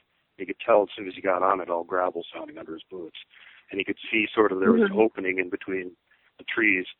And he started going down that road, and he could hear something following him on the road. And all of a sudden he started seeing a light ahead of him. A car was coming around the turn.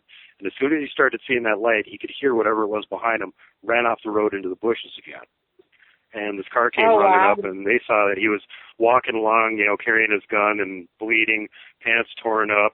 And they apparently he looked like he was in really bad shape, because they immediately loaded him in the car and took him to the nearest emergency room. And he didn't tell him exactly what happened, but he was pretty shook up from the whole thing. And for years, he was not a Bigfoot believer. He didn't know what it was, and I started talking to him about some of this stuff. And he actually came around to believing that must have been what it was, because what humans are going to be chasing you down the backside of this deserted mountain in the dark? And whatever it was on 2 feet sounded really heavy. So this is, again, one of those things where it's like, it might have been some crazy people, but that doesn't seem very likely in this situation. And, he thought, he was under the impression that, they're murderous monsters are trying to kill me.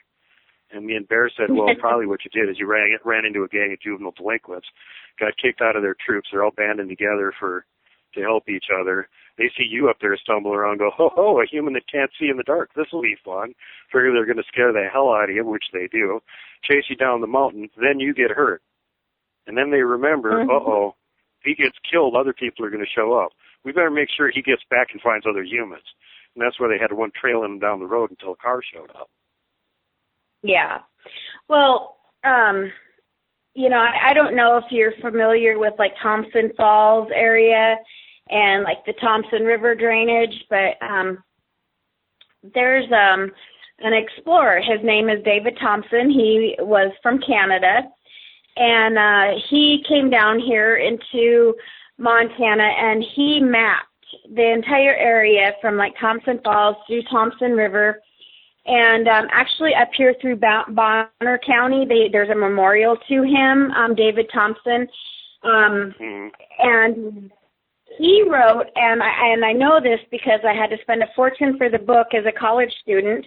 I figured, Thompson River's like my area, and I hunt down there a lot. We spend a lot of time down there camping. It's a great place to just go and camp. And there was also a museum at 15 years ago in Thompson Falls. So I'm like, I'm going to do my report on this guy because I just love this area down here. And in his journals, and now mind you, his journals were really hard to read because the guy was not the most intelligent, or he did not read and write well. Let's just put it that way. I would say he was very intelligent, but journals were pretty hard to read. And he writes of the large hairy men that he saw. And here's what's crazy is in this area that he mapped, and it's in the Thompson River drainage, there is 3 mountains. And the first mountain is called Skookum. And then the second mountain is called Middle Skookum, and the other mountain is called Lower Skookum. Now, okay, tell me, there's a pretty big significance there. And I've seen every episode of Monster Quest, and Monster Quest actually mentions in one of their episodes David Thompson. The Skookum cast. Well, I don't know if the Skookum cast came from my mountain, but I do know I've experienced things on that mountain. I mean, hello, I pretty much just said where, my area is. I have nothing to hide. And this, like I said, the first time I see anybody, hurting or whatever, and I know people down there have had many, many experiences. Just random people will stop and be like, hey, our dog's gone missing. Really weird things. And Skookum is one of the names that the native tribes named them. And so here in this area, David Thompson mapped and explored. He's documented it in his book. There are these mountains, and then Monster Quest comes out with an episode that cites, his book as a reference that, even he is right in what is literally yours and my backyard. It cites his journals and stuff. So they've always been there. It's nothing new. They didn't just migrate in a couple of years ago.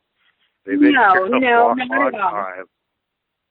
And I do not believe at all, because literally about 80% of the tracks I've taken photographs of, I at this point have never been able to successfully cast my own track. I'm working on it. I swear I'm going to get it done, but I've taken many pictures, and I've taken many pictures of them in the snow, the tracks in the snow, and it's almost impossible to cast in the snow. If it's not impossible, then I encourage anybody to contact me and let me know the 1, 2, 3s of it, because I can't make it for now. I'm not going to take a track and can somebody looks at and is just like, what is that, a piece of cement? That's not what I want. This is a perennial problem for any of the Bigfoot researchers over here on the western side of Montana, folks, and we actually joke about it amongst ourselves. They don't call this the Muddy Mountains. They call it the Rocky Mountains, and there's a reason for that. There aren't much in the way of swamps and lowlands around here where you've got mushy ground that'll take a track.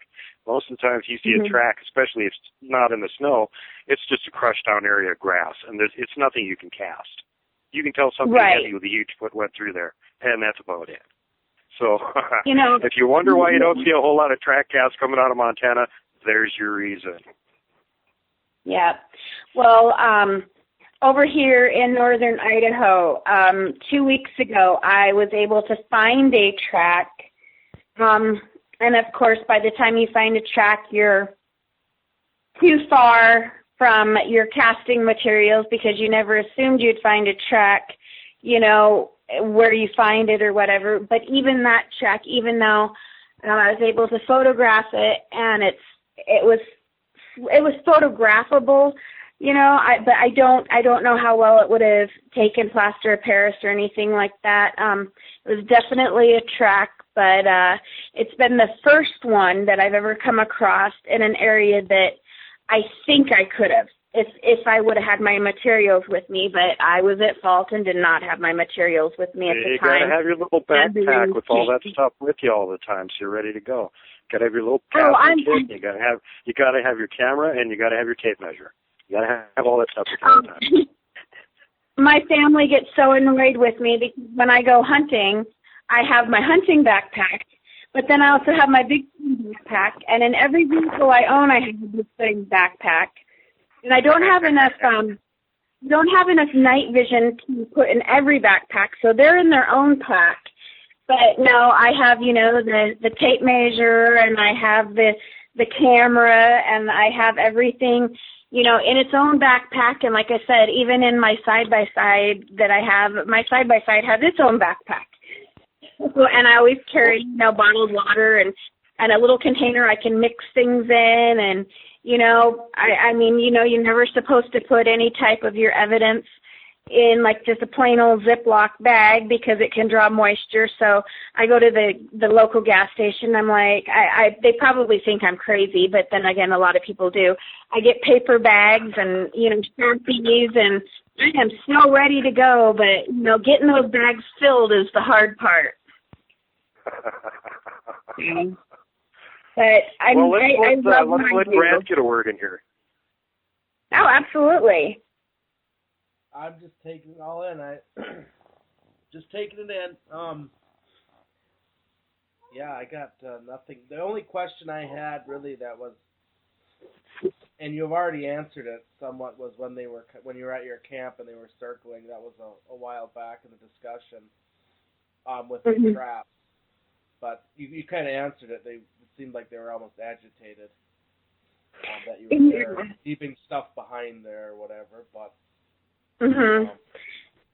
they never acted. They never acted in any way that we saw that it was a good time to leave. I mean, we ended up having to spend the night there. But during the night, they didn't come and beat on our walls.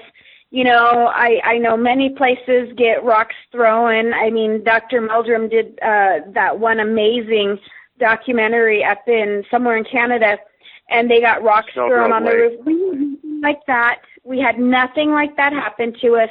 They were not aggressive. They were just, as you said, maybe agitated, and they did not want us by any means to forget that they were there and that they wanted us to leave. It sounds to me like you guys let them know that you knew they were there, and you were moving your stuff out of there, and that's probably all they really wanted. So it's like, well, why go pester them at camp? They already got the idea. They know we're here. They moved their junk. They're getting it out of here. That was the right thing to do, probably. They what? I said that was the right thing to do, probably. Oh, absolutely. And we have set it up again or something. Then you probably would have had them at your camp pitching rocks at you all night, making a heck of a noise. Probably.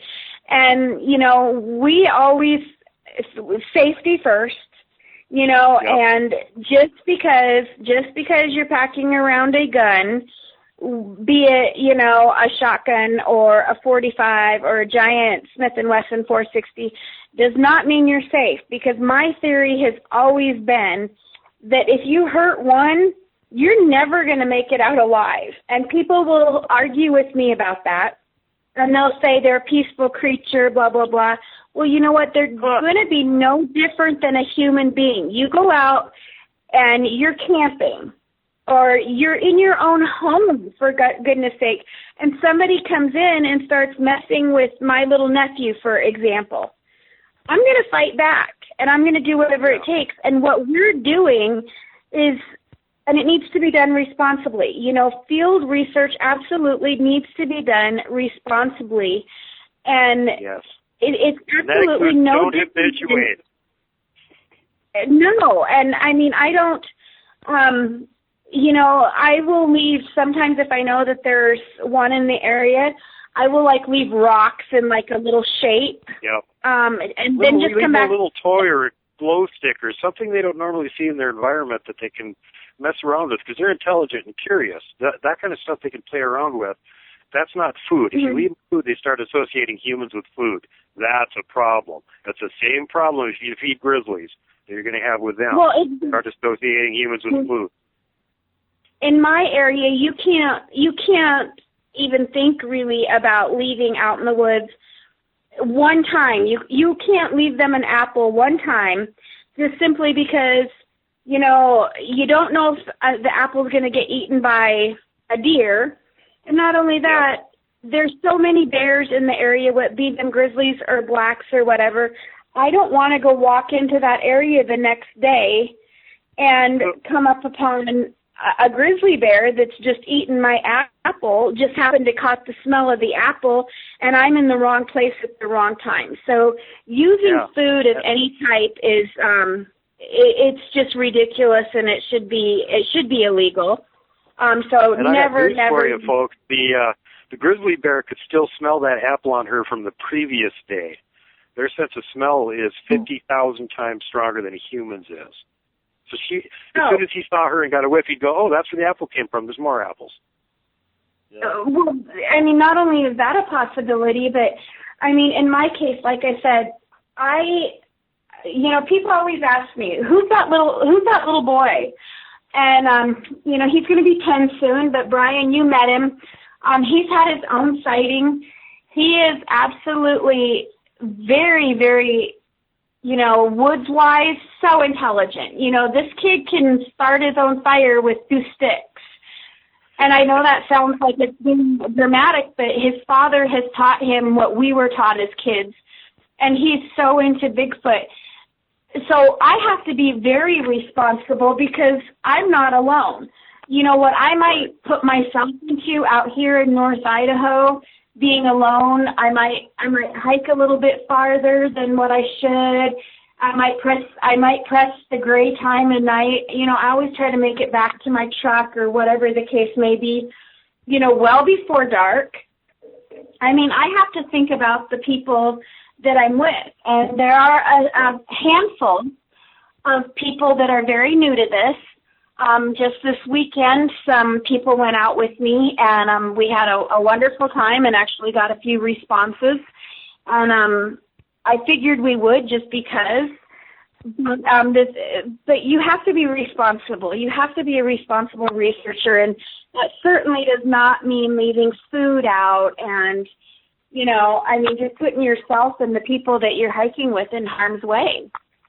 Yeah. And anybody else that comes into that area afterwards. And I have another question for you too, Misty, with the the TP things. I've seen those out in the woods. Those TP type structures. Why do you think they're making those? What's the reason for those? I am not sold on the fact that an 8-foot Bigfoot, 9-foot. I mean, Montana is known to have some of the very large ones. Brian, you call them mountain giants, I believe. I know the 2 I've seen. One was over 8 feet tall, and then the second one, I know for a fact, watching it through the spotting scope and being able to measure it, it was over 9 feet. There's nothing in my mind that convinced me that a Bigfoot made this little tiny structure. Now, if it's a bigger structure, and I've come across campers, for example, that had been demolished. A mine site had an old car. It was the Hudson, so it was a big car. It had the door ripped off of it, and it was very clearly a home of something. So I've seen old cabins that have obviously been a nest of something. But these teepee things, I just don't necessarily see any reason why Bigfoot would have to use them. And like I said, They don't use them for anything. I know what they are. They're markers. They're just like X structures. They're just like tree snaps. They're markers. That's what I was going to say. I do not believe they are taking shelter in these. No, they don't need shelter. They seriously do not need shelter. We observed one in the Blackfoot River December 6th at midnight. How cold is a mountain river even during the summer? This is December 6th at midnight. It's 25 degrees.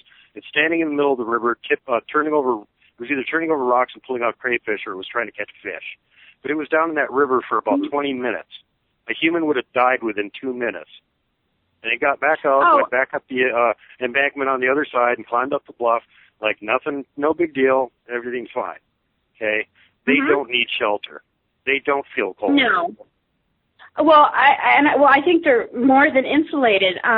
One of my very favorite tracks, it's one of the ones I share because I went ahead, like I said, I put it on the back of my book. It was one of the first ones I ever took. I remember, I took it on January 16th at an elevation of about 5,500 feet, but it was 14 degrees. We were dying. I thought we were going to die. And, we have ATVs, and at the time mine didn't. I was just using chains on a four-wheeler. I've since upgraded to a side-by-side. But my dad and brother, so we can get out there all year round, every weather. It does not matter the weather. I mean, if it's raining, if it's snowing, if it's cold, we're out there. And we've been fortunate enough to, on our ATVs, we have tracks. The snowmobiles just seemed like they were too loud. And we never really found anything with snowmobiles. But the ATVs that have tracks on them, they work better, you know. And it was 14 degrees. I literally thought I was going to die. It was the coldest. I couldn't handle it. I mean, and it wasn't a case of, oh, I'm getting old, I can't handle the cold anymore. It was just flat out freaking freezing, and that's not including wind chill. You know, so little teepees and stuff, they're not using them. I mean, nothing is ever what going they're using them for is markers. If you see a little bitty teepee, what's going on is one of the sentinels is over in that area, keeping an eye out where the adults are doing something else, and he's bored. So he's making a little bitty teepee that looks like the big ones that his daddy's making. Mhm. Well, this year, for the very first time, I decided that 3 tree structures and the millions that I saw were actually just that. And it was high. It was one of the highest mountains in our area. And it was 3 trees, and they were all very similar to the same diameter, same type of tree, and all broke a little over about 7 feet, little. I mean, not each one of them. Obviously, they didn't use a ruler, you know, to break them, but they were all within that 7-foot range, and they weren't completely broke off. The tops were all pointed in a direction, and I was like, that's interesting. And it was an area where some roads came together, definitely the backcountry though. And so I was like, okay, yeah, I'm buying that. I'm going to buy that as a tree structure. And get farther up this road, and along the road, something had walked along the road and was breaking the tops out of trees, and they were all pointed in one direction, and then took another road, and some of the tops to the trees were gone, and these were green trees. I actually did a video of my brother, who is just under 6 feet tall, about 6'11", somewhere in there, or under 6 feet, so about 5'11", excuse me, but you know, about 240 pounds, pretty burly guy. I did a video of him trying to twist and bend the same type of a tree, and it took him 3 times to get the tree twisted a little bit, and it took him another like 15 minutes to get the top broke out of it. And then some of the tops, which I found very interesting, were launched into the tops of other trees. So it was like, break the tops out, and then, you know, oh, I'm done with it, toss it like a toothpick away, you know, and that's... You were at the Big Sky Conference last fall in October. Did you get a chance to see any of the photos that the tree structure specialist Richard Soul from the VFRO took while he was up here? He got some really amazingly huge tree structures up on top of Mount Sentinel there, which is one of the areas I look around in. One of them was a tree that had been bent over. It had another tree that was, I got to say like 19, 20 inches thick. Had been actually laid on the top of this tree to hold it in place. It was making this beautiful arch.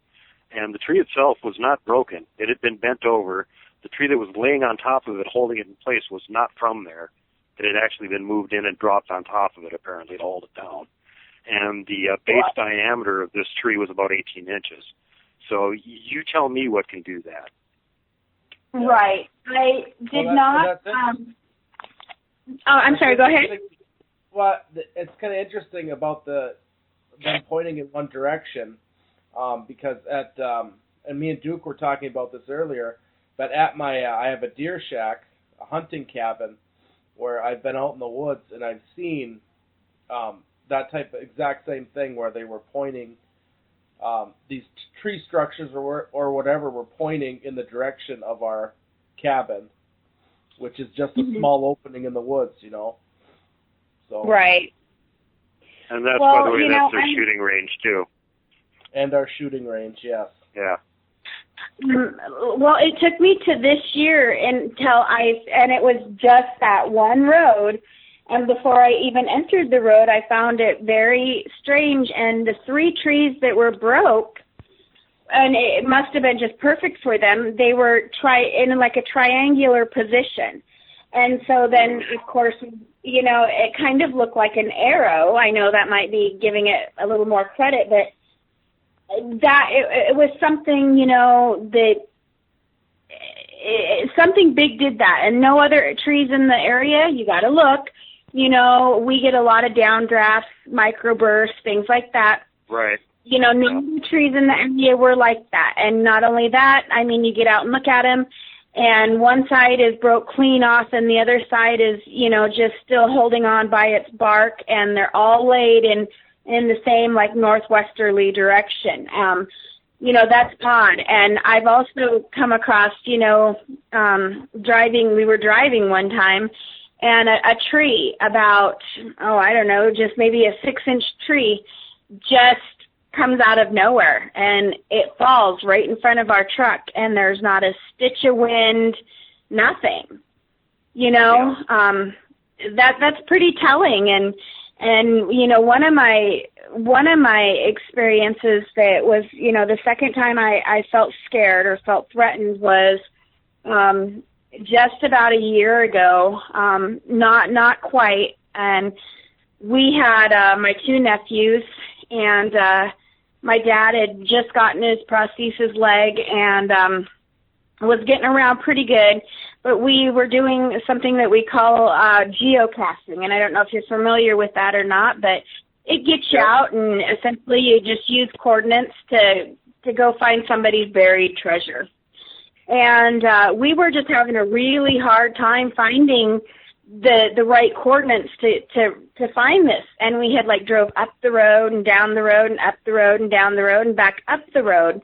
When finally my brother and my older nephew were like, we're just going to go up the hill. It says it's 0.2 of a mile up this hill. Now this is a steep hill. Not anybody's just going to climb it. Well, up they went, and it just did not feel right. And, you know, I was still recovering from a car accident I had, and the car accident, you know, made it so I couldn't climb that mountain. And I just felt really nervous about them being up there, and I kept hearing things that I couldn't explain.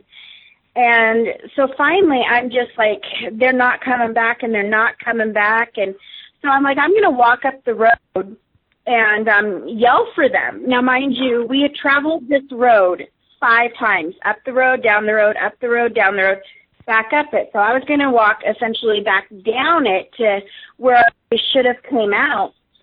And at the time, didn't even faze me. This is how absorbed I can get, you know, in the woods. I stopped because laying across the road, there was a 6-inch lodgepole. And, you know, lodgepole are all limby, and they have all the witch's hair on them and stuff. And I didn't even think about it. So I stopped there, and I yelled for my brother, and I yelled for him twice, you know, and then I yelled for my nephew, Cole. I yelled for him twice and nothing. And then finally I was, like, really getting nervous because I could hear something around me. But it was off at a distance, you know. I didn't feel like it was on top of me. So I yelled Colton, and I really drugged that second syllable out. And before it really had left my mouth, it hit me that we had just came up this road, and we traveled this road 5 times, and this tree had not been drove over because the limbs oftentimes, you know, we drive a big old 110 Chevy truck. Well, we'll just hop over a little tree that's laying in the road. This tree hadn't been there, and when Colton, the long, you know, I really drug his name out, I heard this chattering, and I'm not kidding. I hate to admit who termed it the samurai chattering, But that's what I heard. And I look at this tree and I think to myself, I'm like, oh my gosh, Misty, what have you just done? You walked, you're a good 3/4 of a mile from the truck. You know something's out here, and this tree wasn't here, 30 minutes ago.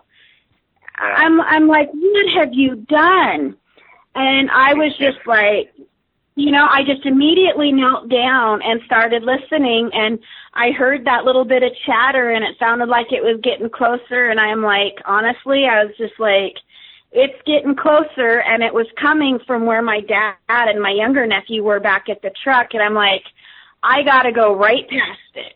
It's between me and the truck, and if it's getting closer, I'm going to go faster. And so I was just like, because I had knelt down and, kind of hid myself in the branches, and I was scared because never in all my life had I ever heard any chattering noises like this. And this was, I kid you not, some type of a vocalization that did not make no sense to me. All I can say is it sounded like Chinese. And I just got up and I was like, I mean you no harm, and I hope you don't mean me any harm. And I ran. And I get back to the truck, and I jump in the front seat of the truck, and, my dad's sitting there, and by now my nephew is up on his lap, and he's kind of weepy, not really crying, but definitely scared. And laying in my dad's lap, he's got his 460, and I'm like, and, my dad had seen me come running. And he's just like, I heard something that I can't explain to you, Misty. And I'm like, all you need to do is tell me is, did you hear a foreign language? And he goes, I heard Chinese. And I'm like, good enough for me. And I'm like, so I was just like, please get back here, please just get back here. And I had heard a whistle on my way back.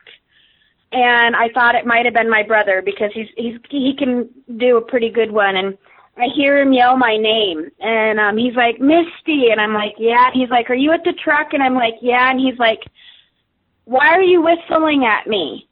And I'm like, Tom, you just need to get back here. That wasn't my whistle. And he goes, start the truck and be ready to leave when I get there. And come to find out, they had ended up finding this cave up on top of this mountain. They never did find the geocache we were looking for, but they disturbed something out of a cave, and, my brother holds them very dear to him, but he managed to get footprints that were all around this cave. And, and he's just like, we need to go. And I'm like, yeah, well, you're going to need to saw a tree out of the road. And he's like, what? And I told him, and he's like, what made you? He's like, when you saw that tree, why didn't you stop? And I go, Tom, I was so worried. I had such a bad, ominous feeling about you and Colton being so far from the truck. It didn't cross my mind until I let out, with the name Colton and really screamed it out there. And I've had dog trainers and stuff tell me that second syllable, will often get a reply to a dog. Dog trainers use that. And it wasn't until I used that, long, really drawn out that I got the response, the vocalization that I say was Chinese. And I said, it didn't cross my mind that it was even there, that we had drove up and down this road. I'm like, it didn't faze me. I wasn't scared. I mean, I walk the woods all the time. But then when I heard that chattering and I look at this tree that I'm hiding in, I'm like, holy crap. This tree wasn't here before. And it wasn't here before. If we drove over it, I would know. But This was a fresh tree. And he's just, when we got up to it, he's like, oh, man. And it was definitely a tree that you weren't going to drive over. He had to get out. And, of course, I got out with him and stuff. And we were able to, where it was broken off, just kind of drag it out of the way because we didn't have a chainsaw. And we usually do, but we were able to drag it out of the way, but it was not a tree that you were just going to bump over the top of. And he goes, I can't believe that you walked up on that tree. And I go, I can't believe it either. It makes me feel like a rookie all over again. But the thing was, I was so scared for you guys. I was so terrified. I knew that something was not okay in these woods. And these woods are woods that I was not familiar with. We did not frequent these woods. We were here to look for a stupid geocache. I can tell you that we have not looked for any geocaches on mountains that we're not familiar with since. So, I mean, I guess we lucked out in one aspect that they were just like, it was the same deal, just get out of our area. But, you know, and that was up by Libby, Montana, where they really believe in Bigfoot up there. Bigfoot is a big deal up in Libby.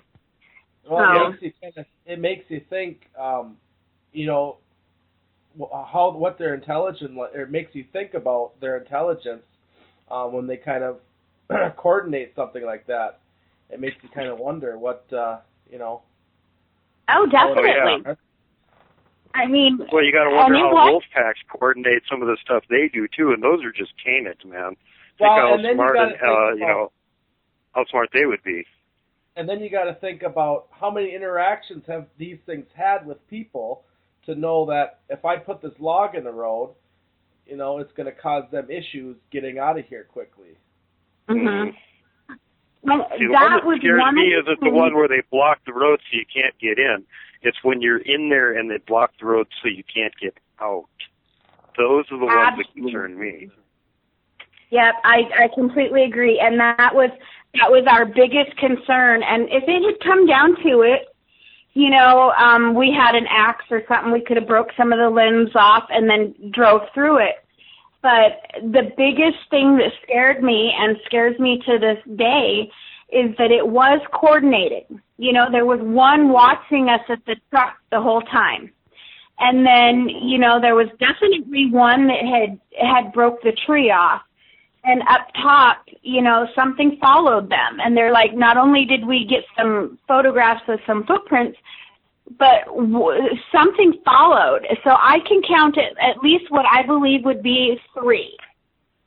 Mm-hmm. And, I mean, that's scary. That is just terrifying for me to think, you know, that, and not only that, I mean, I don't beat myself too much up over the fact that I missed the tree because I just had a gut feeling that something was not okay. And I was really, really terrified for the well-being of my brother and my nephew.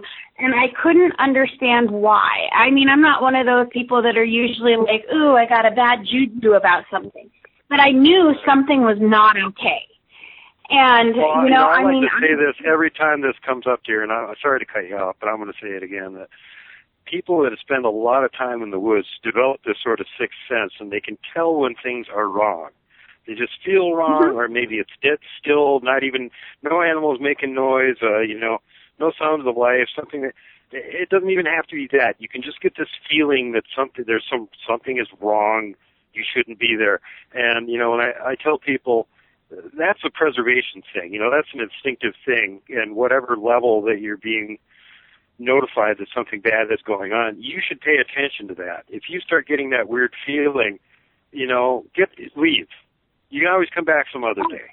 Just get out of there. Oh, absolutely. Preserve yourself. Don't take chances.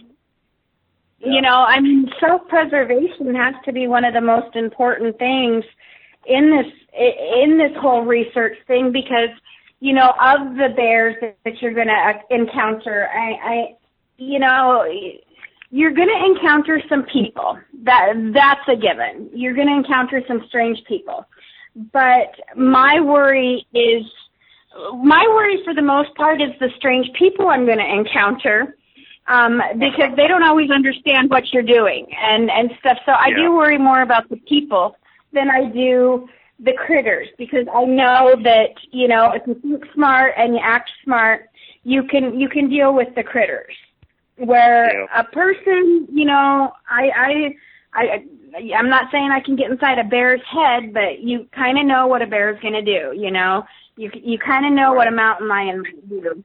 And not only that, for the most part, you also have your gun, and if it gets down to the nitty-gritty, you can take care of yourself if you have to.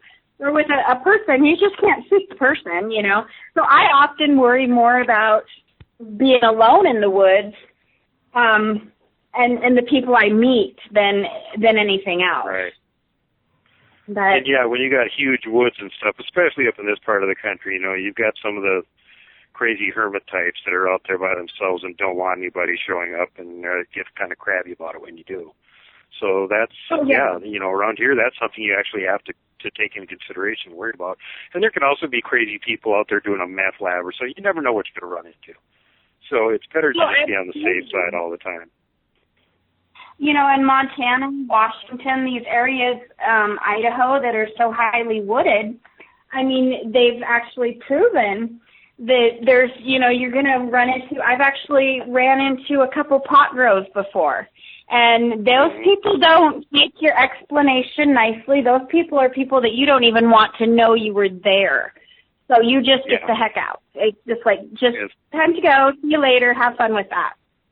So get the heck out of there. Better safe than sorry. Well, hey, dear, I hate to cut you off, but we have actual limits to how long we can go. Where are we at here, Grant? We got to be getting close to 2. Yeah, a little over 2. We are. Oh, my God. Okay, we're over. All righty. Well, we blabbed too long. Well, but before we got to get off the air here, why don't you tell everybody about your 2 upcoming gigs here? You've got one at the first ever International Bigfoot Conference, and you're going to be at the second Big Sky Bigfoot Conference over in Hamilton.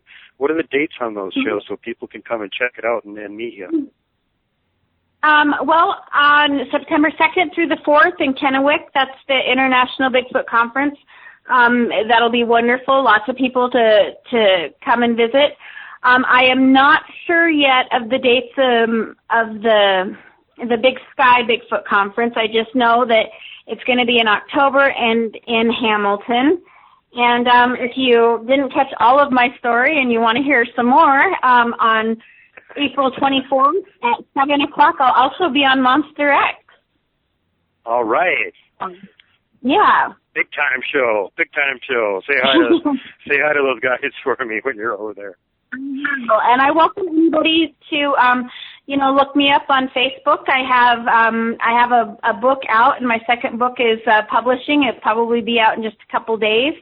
And I'm working on 2 books simultaneously. So I love to talk to people, and I'll always share my experiences. So, isn't one of the books that you're working on right now an actual research, sightings, that sort of thing? Yeah. I'm in the process of writing the 3rd book to my trilogy, and the 4th book is my true encounters. It's going to be, a lot of my own experiences, and then experiences of the hundreds of people I've talked to across just so many different places. I mean, I'm not gonna say continents because I've only got like Australia and a few, China. So, but I do have some really fabulous experiences that were shared with me, and they will be out in what is technically the 4th book. I haven't titled it yet, but it'll be out about the same time the 3rd book is out. So, working on them both together is a issue. Awesome. Well, check them out, folks. She's a knowledgeable person. She's an actual field researcher. She writes really good sci-fi, and she's also, like she said, working on a book of real stories, real experiences that she's experienced and everything. If you want to come check out her stuff and even actually type back and forth to her, you can go to Squatch Stalker on Facebook, and you could get in touch with her there and find out just about anything you need to about when she's going to be at various places and have links to get her books and all that sort of stuff too. So again, I know that you're not feeling that great right now. I appreciate the fact that you managed to make the 1.5-hour trek away from camp to come into town so you can get a cell phone signal and actually talk to us, and really appreciate you coming on the show, dear. I hope everything's going well for you and feel better soon. I will do that, and it was no trouble at all. Thank you for inviting me, and I'll talk to you again soon, Brian. Thank you. You're very welcome. Grant, anything else to say? I wanted to thank Misty for coming on. Oh, it was, again, my pleasure. It's been a blast being able to share a lot of my life experiences, and heck, I I'm not minding the hotel for the night, I gotta be honest. So it's all good. Well, it's rainy and cold here, so folks, that's where I'm laughing right now. If I had the option, I wouldn't want to be on the till right now either. So it makes good sense to me, especially if you're sick, you know.